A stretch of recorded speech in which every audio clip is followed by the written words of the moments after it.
Mbote na bino ba papa ba maman na bilenge o ezali agence na bino Smart Consulting o ezosa la bino musala ya kitoko. Tozana ba bourse d'études pour na bana na bino o ba kokende kotanga na étranger etc. yango ebimi papa maman milengela yaka na bureau pour na ko se renseigner pour na intérêt ya mwana na yo. Tozana bourse d'études pour la Tunisie, tozana bourse d'études pour la Chypre, pour la Biélorussie, la Ukraine. Pour la Union tozana posa ya osala tourisme na Schengen, na Canada, na États-Unis, na Turquie, boya tozosala la bino assistance visa na $500 ya pamba. Ata yo mutu oza commerçant, tozana posa okende kosomba biloko no na Turquie, na Chine.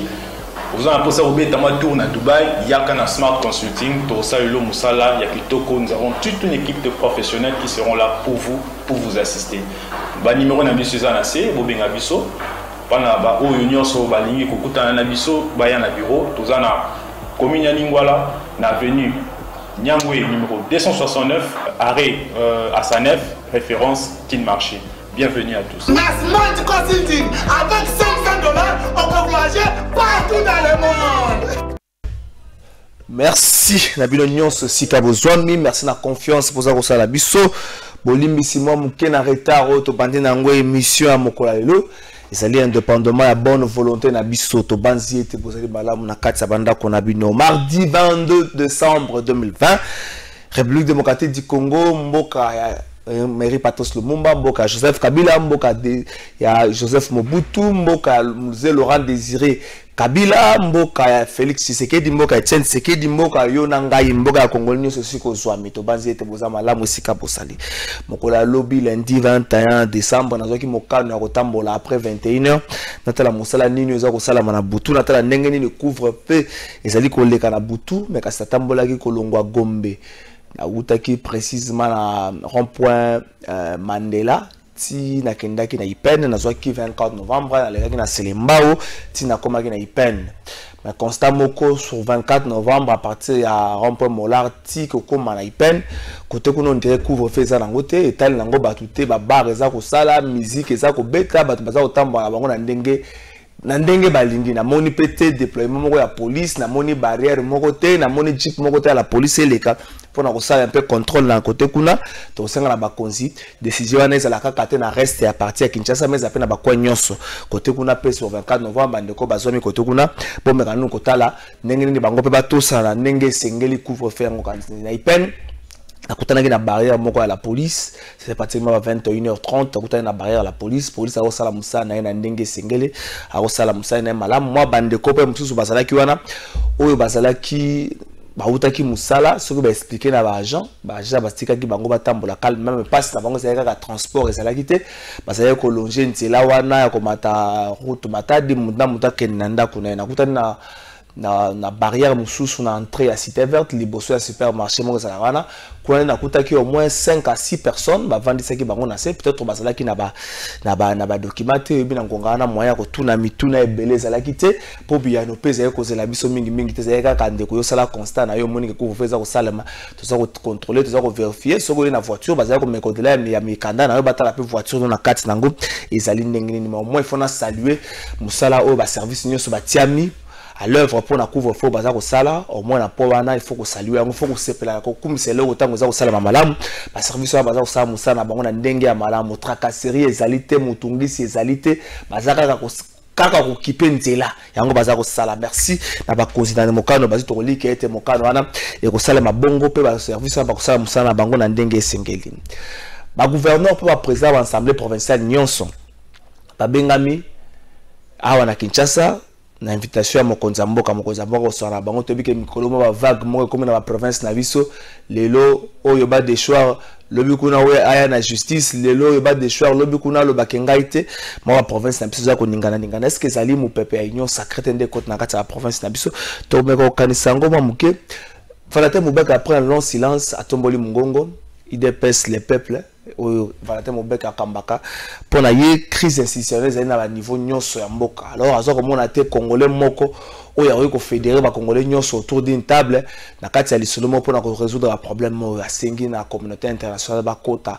na kati ya likambo yango mpona kosunga Congo ete bato nyonso bavanda na table moko mais particulièrement akomelaki président français Emmanuel Macron depuis janvier ya année oyo aza kozela yano mpona ye esengeli bakongolais bavanda autour d'une table aboyi format ya makambo ndenge eza kokende lelo oyo pour un dialogue moko ko suka kaka bandeko bakabola pouvoir azana poussa na yango te mais sengeli plutôt ko vanda autour d'une table pour na ko résoudre des problèmes ya crise institutionnelle ko na kati ya mboka na biso wana ezali un peu maramosa ko leka na mboka na biso to me ko sola ngo kasi poto banda to kenano na régie totale tour à tour constat ba chauffeur na o etali bongo bambouteille za ko leka mikolo so to komi 14h30 15h du fait que batu nyonso baza ko longwa ba bureau batu nyonso baza ko longwa esika musala batu nyonso baza ko longwa esika bakende ko tala mutu songolo pakala batu nyonso baza se diriger vers ndako embouteille ko makasi est-ce que eza ko handicapé musala na bango te ba chauffeur ba meko pesa biso makasi mais total appel rond-point victoire na ebité ceux qui bourgmestre ya Kalamu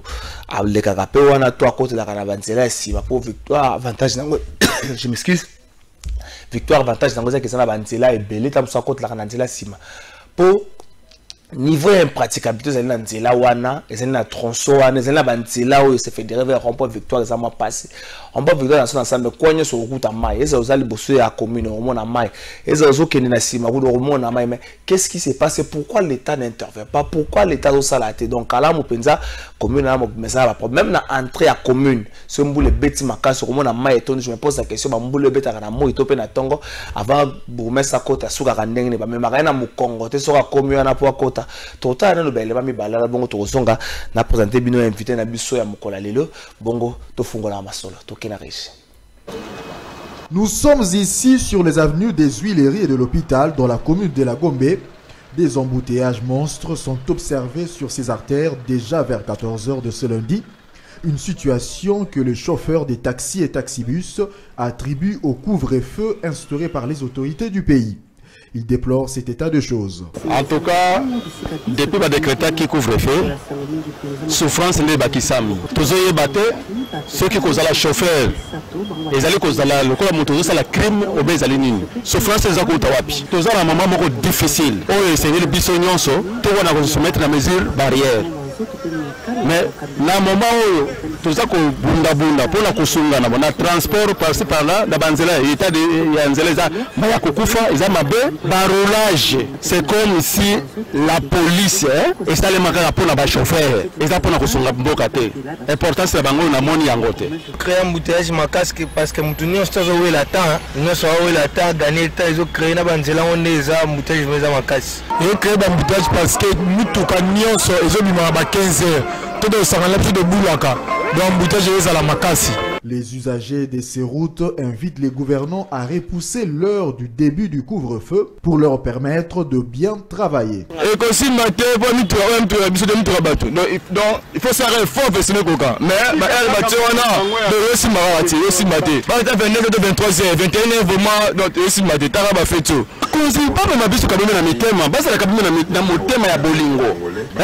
tout ça moment difficile.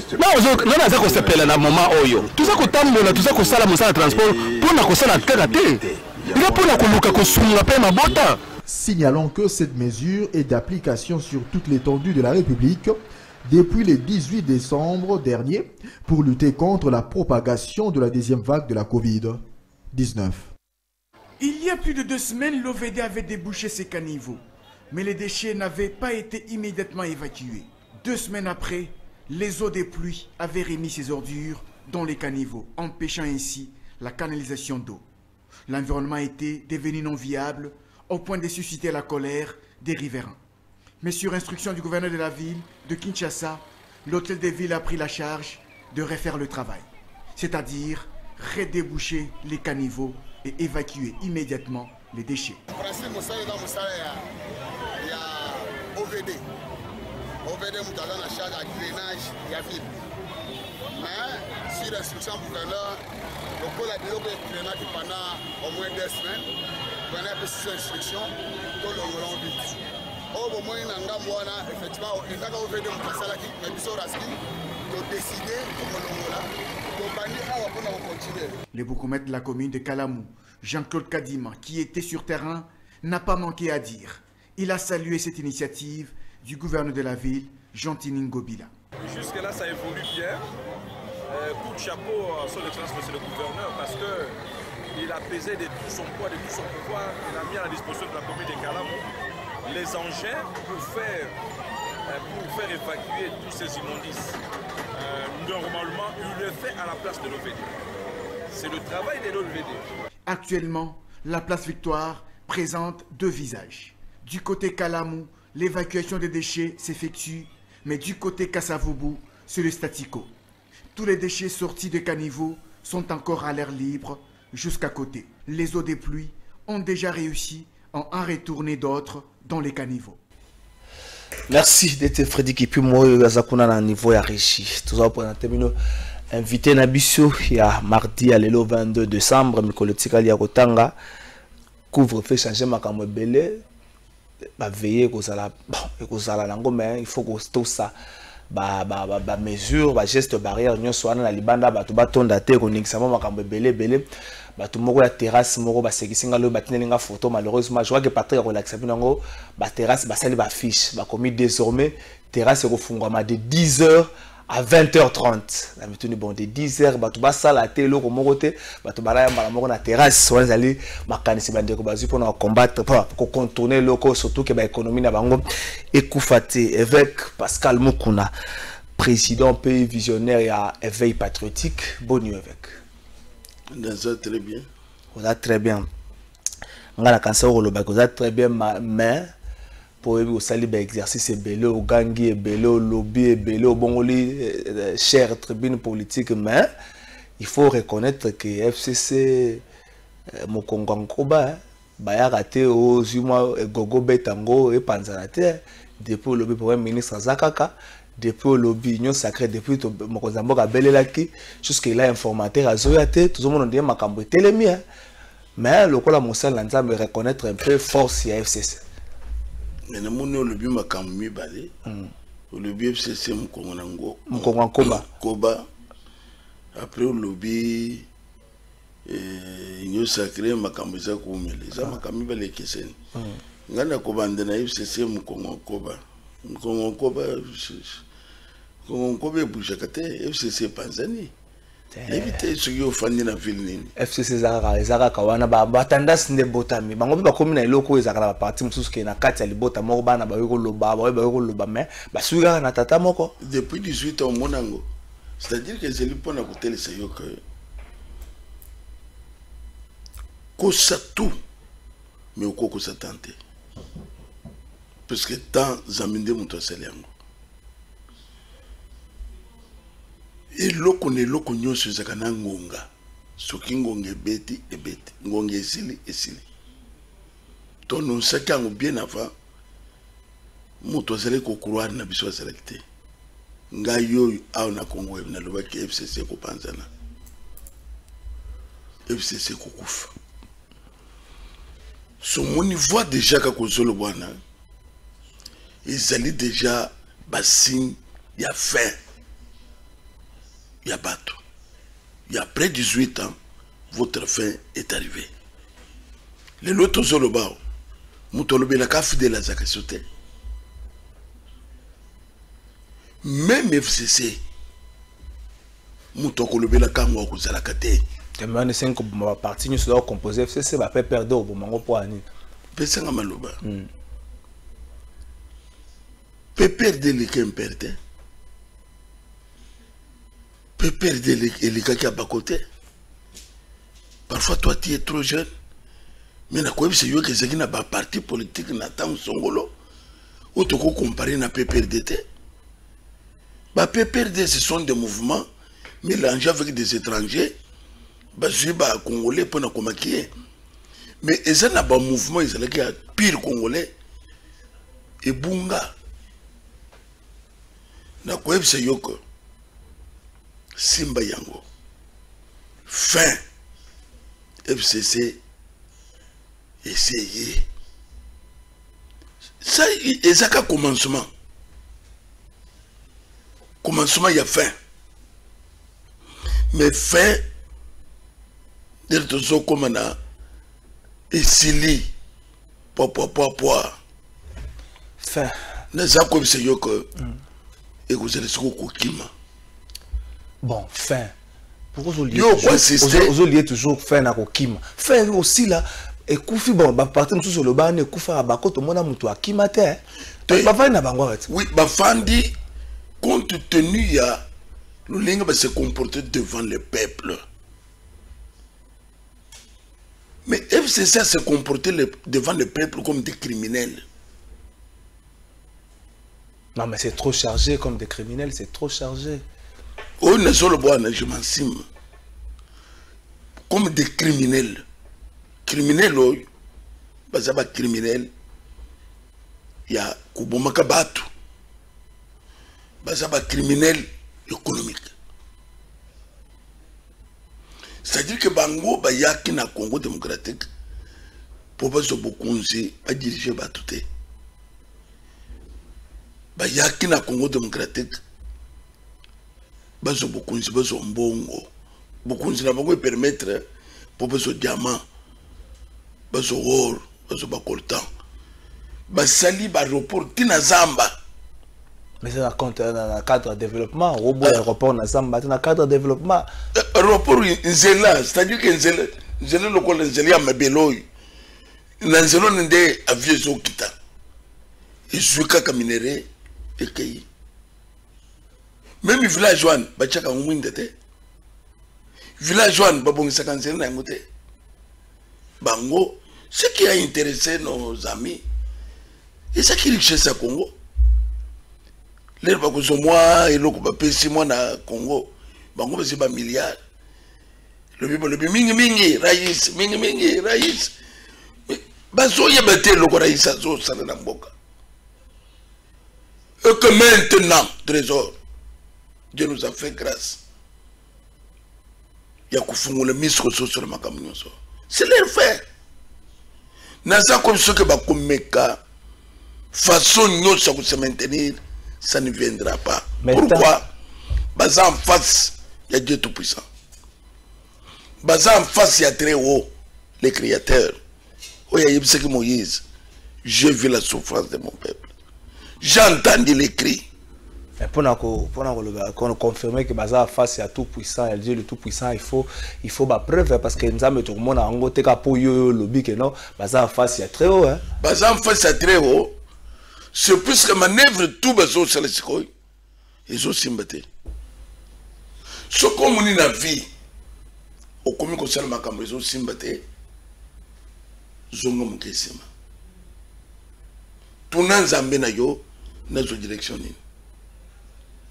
Ba on peut akoti ba retraite moi mingi ba ke retraite na Mbola Lodge, ba ke retraite na Kingakati, ba koti ba retraite moi mingi. Quoi de plus normal? Non, façon Kabila na batune ba sopi makile ya bato. Façon Kabila na batuna ye okoki koloba ka même bongote yo ka ba détruire mboka oy nzamba ko yokela bangote ata ba belili nzambe ndenge nini eza na moment yo koloba na place nzambe te avec nzamba za miséricorde koloba na place nzambe te omoni roi Saoul Bible zo be kabane ko be nzambe nzamba zo ka yete eza na Bible ta zaki roi te à cause nini à cause ya ba méfait. Dengue Saoul se comporta devant le peuple. Tout ça que nous appelons, c'est que Kabila n'a jamais aimé Congo, le peuple congolais. Et ça c'est grave, hein, c'est grave. Et l'autre intéressant que M. Joseph Kabila a, c'est ça qui richesse à Congo Nambo. Tout le temps, au moins les politiciens, politique sur les salami. Les politiciens sont bananes. Les politiciens sont bananes. La Congo c'est que sans se voiler de face. Bato ozo bana bato évêque ozo bana bato bazolo wana FCC bakena na union sacrée bato bazo katisa. Ça ka bato lo ba ke to yeba bango bana kala. Est-ce que okoko pesa malo? Lo bana na Congo c'est que moto koki ko contester pour le moment auto politique. Ya bande ko na biso idepesa zate. Haute politique, il faut en résulter par le peuple. Hein? Mais bien sûr. Na 2 ans. Hein? wapi FCC na 2 ans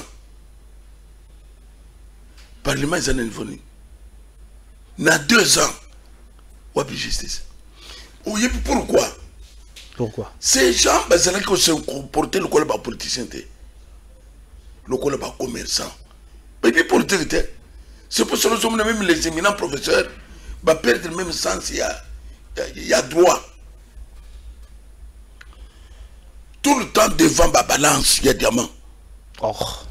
Tout le temps, ma téléphone est que cobalt, il y a que son balai sur bien, tout le temps, il y a que poto, il passe le temps comme ça.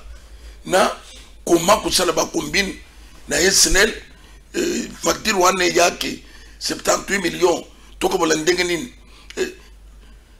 C'est tant la bangoune c'est la kawan même en zoloba baby que c'est ça même constitution ba kusala yango mais pas ça l'entend kutanga muté ndo zo na laboratoire makaso bato ba FCC wana on va allumer le feu on ne peut pas nous intimider azo même teke article 21 article 14 on va tangele na tongo avant bima baby c'est excellence.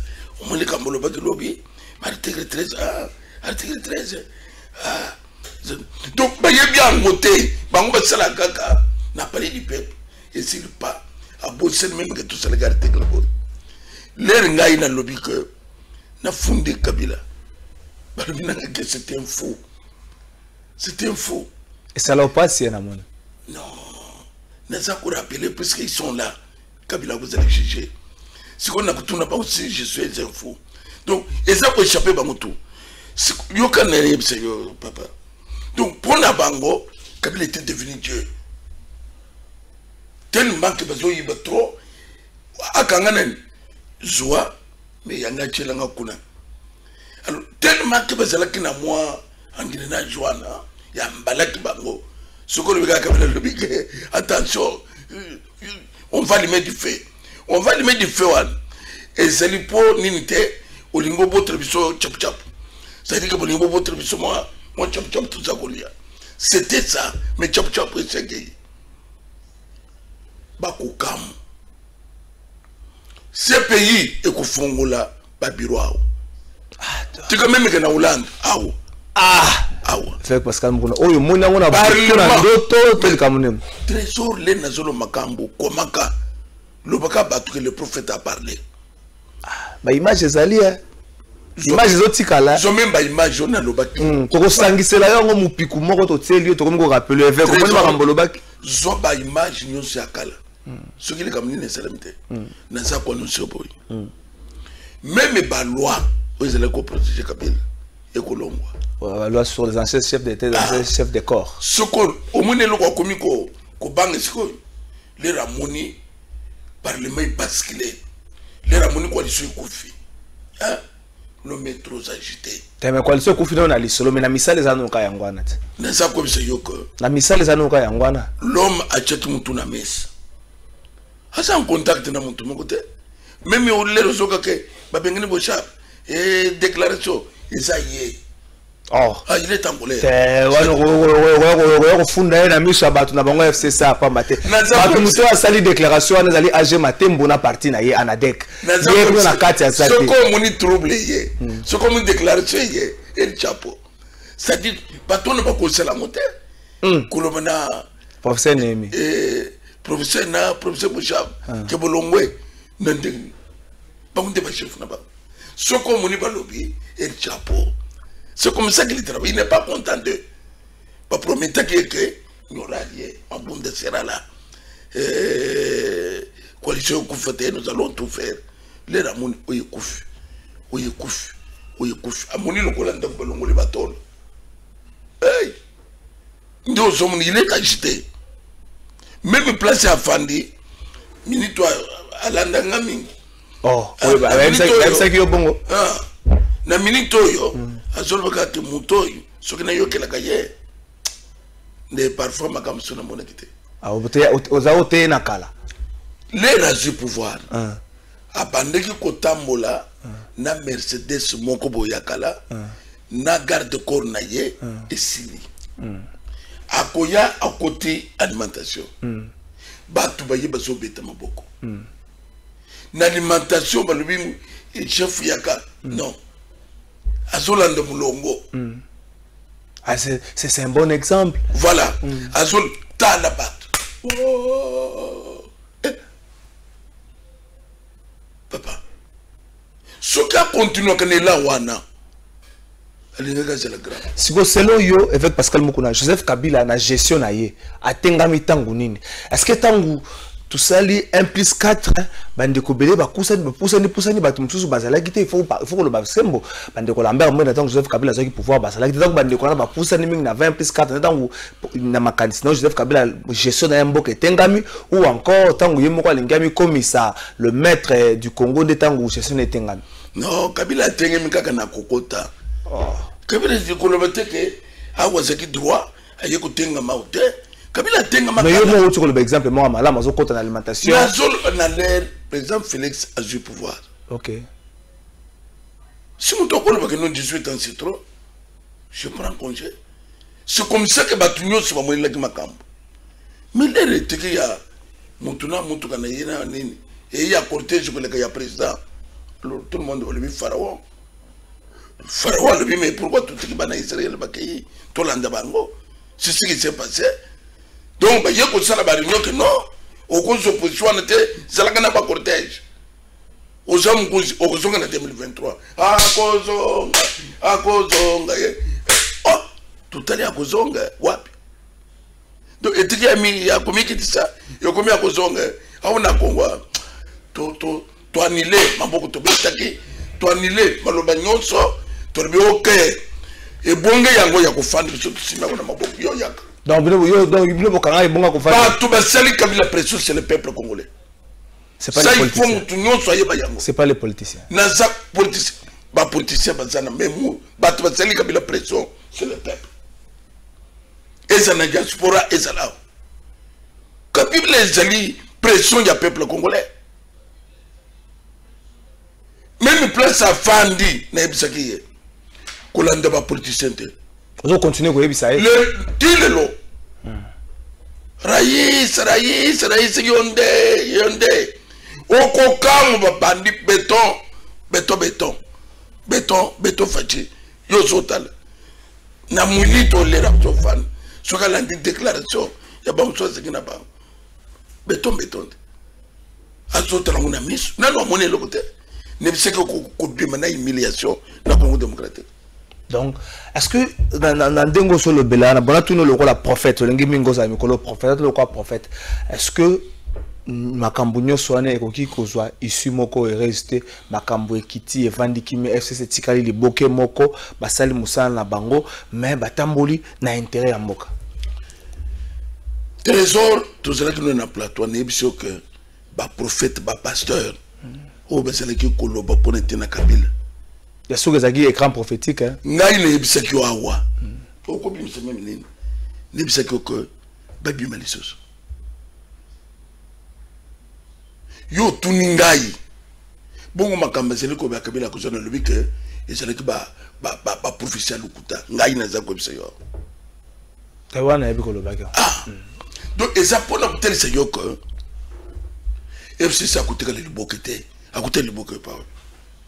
Même en so besoin là. Ba côté kana ka du bouquet. Les kana bi mi prison na modire bango. Oh, na modi ça. Non, ba kama kama comme le FCC Zalio. Na modi ça ki bango. Oh. Na lo ba ki que bango ba ko bonga ka jamais. Ba ko sala ke loko na mboko yote. Ba sali ba ko mingi. Mosali na wana mosali na nzambe ngana ko senga pardon na compte na bango oza mosali na nzambe tata milimo tata milimo silga pa yo na bible obite ke li abenga ki moto etumbi bato na bible obite ke li même ba prophète akala na zokaka yo shemona non a modile Jericho na bible c'est na niveau ya commune makamba il n'y a pas quelque chose ya bénissé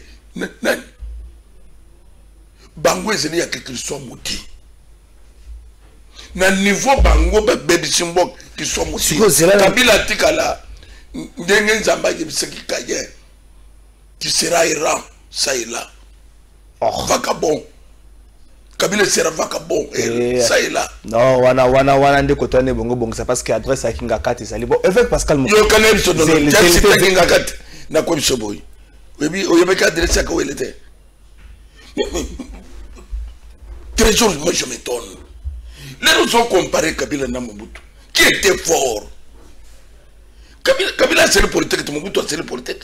Mobutu a dirigé l'Afrique, Kabila a dirigé l'Afrique. Kabila a été dirigé par Rwanda, Burundi et Tanzanie.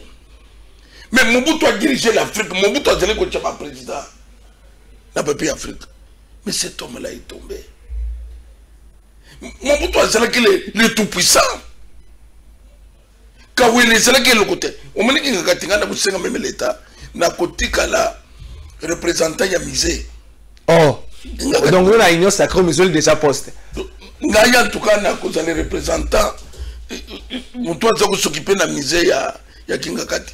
Na tele saka batu ba ntambo. Awo ba nkosi. Awo ba ngando. Azale kola là. Oh.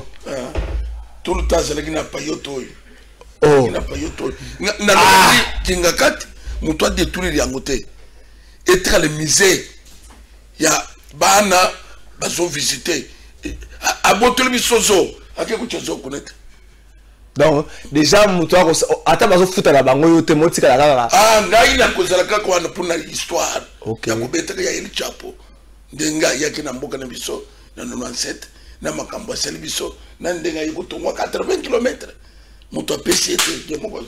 Et voilà. Asomba qui pas chef couti. Mais regarde tous les lots. Tant qu'on maudire FCC, on maudire banane. Tant que malade, tant que bibi na prison, FCC ça qui liboke moko. On maudire FCC. Tant on maudire FCC, ça qui liboke moko. Mais si quoi FCC est comme bité les belé n'ongo solo bango. Mais bato FCC bazo katisa. Na malédiction ba on a mitu bazo kota da inyo sako. Monte ko selo. Tant on maudire FCC bitakuwa za na FCC. C'est quoi le la katisa na malédiction na kena on a inyo sacré. Yo kana bisa yo. L'herbe maudire Jericho. Lokola mboka. Ezalina ba fandi kuna. Soki mutu anyatika kana Jericho.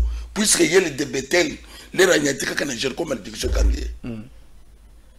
Mouto yazo qui m'a fait Jericho à cause de vie sauve. À combien de 8 bandes quoi? Jericho, Bilelina Bileli. Bande vous semble le pont Nangai, Nabik. Le quoi Bitakwir, Landangai. To Yambio. Nakusambe le pont Naye, Ponako. Ongolais, milimu nyonse FCC. Ah, faut pas nous samela pas na battu so bazo katisa. Na moni soki mutoye katisi akatisa kilobi na butu bongo samela pas na ye. Azo kota sikoyo na ligne ya batu. FCC za destruction. Na moment mutozo yiba bakanga yete. Mutozo so bakanga akutinde système. Soki akotipe na système eza ya bien. Aye mutu. Kabila yaki na système ya destruction ya mboka. Pour na détruire bien, il faut n'entraîner bana mboka na kanyaka, n'entraîner bango na impunité, n'entraîner bango ndo komona tali kamunini. Akotse mutu na boloko te. Mais Kabila le père asera ko chaba na boloko. Oya zali oyibi.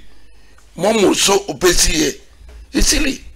Donc ils apprennent à côté de ce Kabila Joseph, Aza président, Oyo, Ayinami na ba Congolais, même il y a accueilli, Azonge. Non, seulement makamna. Yo a vérifié pour alors là batu bayamba qui est belé na Lubumbashi malgré que yemo ka boya ki batu bayamba kolandisa mana décision soit makina na ba konzi mboka pona makamba Covid-19 batu bayambi kaka donc. Mais là bisa ba Congolais. Kasi wana batu bayambi belé. Mais ba pe se ba ngomo ngelo, se ba non ba tel sakimbo. Balaka qui biso 15 000 mais bébé biso 1500 sina loba ki ke botuna muyej mbongo bimaki na lwala bimaki na 15 000 donc c'est ça Kabila nous a amené machette obi ba kuluno ha makama machette c'est là qui était oui c'est biloko ya Rwanda Tanzanie machette à Rwanda ezalelo isa kala bakamiti machette à Rwanda ba biso angwa biso to yebaki makama machete te muto ina machete au ye tala ndenga zo bazo service jumelage na fente biso na ba to maboma. Donc il nous amène des choses. Oui, zalaka ote. Même le phénomène poison, est-ce que zalaka? Et ça biloko ya kuna te mettre ko bango to ko tsanga na mutu moko te zali mélange ya métissage ya ba culture nde boti makambo nango na lenge nango avec Pascal Mokolo to poussa union sacrée on dirait telemi hein na sima moko nzamboka loba batu ba moni union sacrée telemi to zo ba sous union sacrée to ko bima na gauche to ko bima na droite 2020 etikali na 9 jours pratiquement pour même ministre Lunkamba azapeka ka to kota na na 2021 mais union sacrée to bon ton dimi na to za sacré union to zo ba to ko bima na wapi côté kuna prophétie moni lo hotel na quoi biso boy consultation na l'herbe lobisiko et c'est le bon pour yo lo ba telemi et telemi na sens qui t'a dit telemi où to so mo na to kele donc pour na yo lo ko la pas passer des jours après 2 jours après 3 jours non mon konjaza na calendrier union sacrée côté le matin nzale la calendrier ta non c'est mieux balamba fufu et puis la batu baleke mbangu ya kuteba bakira batu na mesa soki mutu aza na bonne volonté ko bongisa ba puyeye soko muni kabila batu to ba servote c'est parce que quand na ye bonne volonté zate sikoyo consultation isili et loko eza ko tarder zate na moment yo zo ba ko tarder wana eza na musalo zo salama ou ba ko tenir ce peuple congolais après consultation botel sikoyo direction to zo kenya informateur to seli batum suku ba lembi kombo yango eza langage ya FCC bango bezaka bongo informateur to lembi bokena ye wapi FCC boza concerné baza concerné na nikambo ba yaki na consultation baso ko na majorité na parlement ta ba yaki na parlement baza na batute ba na baza sur na majorité mais FCC ça baza na majorité na parlement et c'est ni kozanga songi ou bien ni ce qui va toza na majorité montre na bino quoi ba sanction ata mwana kata libota ba sanction na kati mwana mota tenga mo pesi sanction yango no moni Kabila siliki d'ailleurs l'era zakina le poro no moni kata membre mo ke c'est tout autour na ye asiliki na ni même te ka solo ki na ba même so continuer ko solo la pour ba saline et sa déception somuni ko ka bona 4 parties so ki 5 parties no ki pe mo so zo ba o bango bezali FCC Renaissance akanga munokona yatika oh non mais bon pourquoi faut-il la FCC Renaissance akanga Renaissance là avec Pascal Bazali FCC progressiste FCC Renaissance FCC sogi nationaliste FCC tout court ce qu'on y a la 4 on a été boté mo na FCC Renaissance eza combo ya équipe o bango ba bundisi bazo continuer ko bundisa tilelo Pesa malo papa. Mais bongo limbo là baso bundisa Renaissance tilelo. Baso continuer ko bundisa tilelo. Ba ko so combo Renaissance. Renaissance c'est équipe. Renaissance tout site verrouillé combo ya Renaissance. OK. Mais ba ba FCC liboso te. Bien vous avez Renaissance à part. Té bisolaire to bimina la dering. To che nani l'air to che comme ya dering baboy. Pose qui verrouillé. Et ça qui verrouillé. Et Varese bolongo la boy. C'est qui verrouillé. Bisopé to verrouillé FC Renaissance. Puisque la minute FC Renaissance et na statut musos il y a mutoazeli quelque part na venu de commerce zo tek biloko Renaissance bakangi. Il faut ça na autorisation. Logo. Papier en tête. On sait la logo na vu notaire. Mais on sait la bête à moussou jaune tête. Papier en tête. Orange était plutôt. Papier en tête na comme Renaissance. Non. Bah quoi c'est bango. Bon c'est la orange était quand même. Na le bah c'est l'orange était combo. C'est bon on a FCC Liboso Front commun pour le Congo Renaissance. Or bah nous comme sous. Bah tiens FCC Kabila. Ah. Bah ligne minute. Ah. FCC Kabila. Raïs. Tu mérites ça ko bota maisikati. Ce qui déjà les locaux bakocha FCC 20 club. Donc, Batika, on est qu'on s'attache à quelque chose pour créer une. C'est comme ça que le FCC Renaissance, yoso banganin. Té, bango. Yoso banganin, qui a barozo batunayo. Puisque combat Renaissance, ils ont déjà verrouillé. C'est ça que je dis. Parfois, bango va éviter. Bako zilango problème. Batika combat Renaissance, ils ont déjà verrouillé.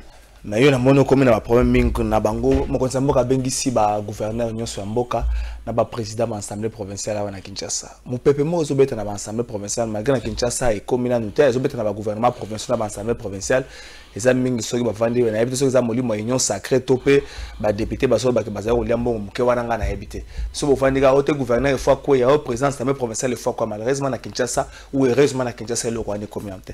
Est-ce que vous pensez que ndenge toza boye na ba assemblée provinciale le botamaki na sima ba élection en 2018 tokoyi comme ma arrière Congo ya makasi que to vandi penza boye na nyoki mboke komi kozwa elenge to vandi penza boye na Bumba na Aru na Kamina na Kanyabayonga mboke komi kozwa elenge na sima ya ba assemblée provinciale botamaki na élection 2018. Oui, d'abord ozono ba ya bokabone ya ba monsieur to ces biloko ya FCC et bandit le loté. On est zeli FCC yawana. Ba motion ko kwisa banini zabilo kuna bango akaleta. Alors na mutuna na yo na ko bisa yo que et loko nyonso zeli ko dépendre na bonne volonté.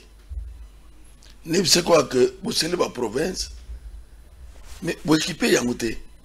Province zanga nzela, province zanga école zanga même gouverneur azana ndakote. Gouverneur azota mona na moto. Ressources pensées ya iloko ezate lokola kenge wana azana nini province bazo vivre na nini ressources ni bas taxes ya nini donc ça devient comme une punition mais ce que c'est que mboka ko na développement usine mon commune ba chilango na kenge et ko développer ko wana mais ce qui biloko mutindo wana ezate to ko lobi lokote. Mais na woyo c'est le koloba. Si ma ya ko créer que bonne volonté c'est le développement. En ce moment là makambo tamboli. Donc problème c'est il y a bonne volonté ça. Taraka kalira ba du pouvoir. Ça fait 2 ans. Et puis c'est cash.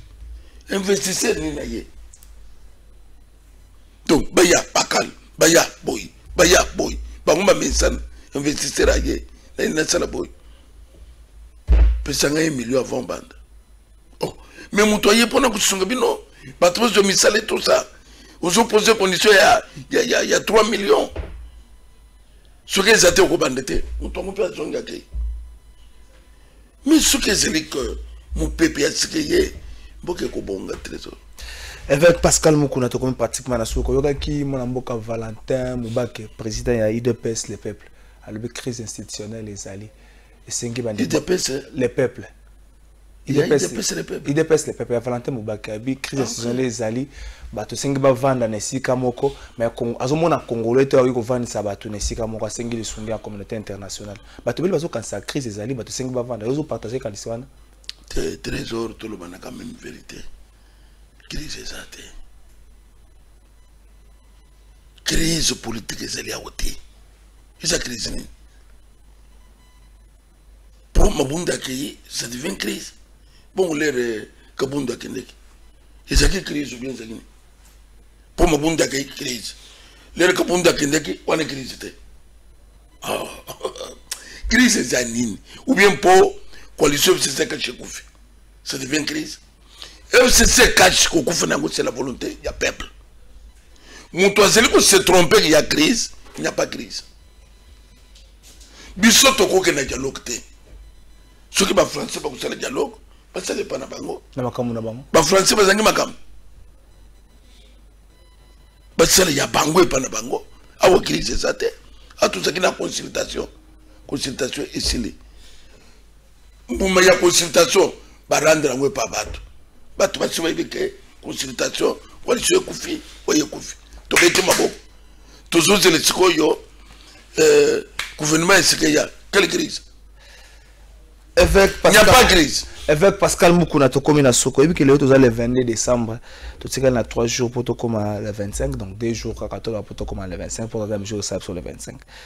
Et puis nous sommes au Sabave, on a Moutoumoko. Bavé une activité na premier ministre na biso. Tu sais qui souhaiter joindre Noël na premier ministre na biso. Quel est le premier ministre? Premier ministre na biso. Oui, premier ministre na biso. Ilukam. C'est un problème. Tu souhaitais joyeux Noël kaka to sisi na biso.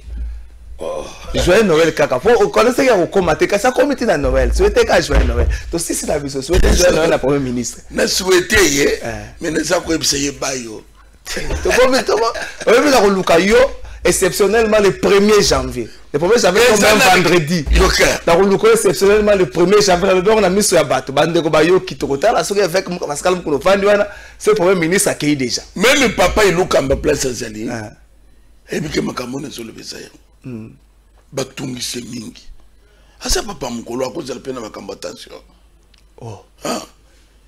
Au moins, boîte FCC, et c'est là où il y a personne, il y a personne, il y a personne, il y a personne. Ah, c'est là qui trouble, a permis. A permis, pensa. Dès que le il a accueilli, où il y a accueilli, Kabila qui est un peu boye. Tu évites ce qu'on peut faire. C'est la fin, Kabila. Alors, pour n'a pas payé Lukamba, c'est du bien. Même maman Bobundawan a permis. Merci, évêque Pascal Moukouna. Le bien rendez-vous est pris pour le 1er janvier. Le 1er janvier tombe un vendredi.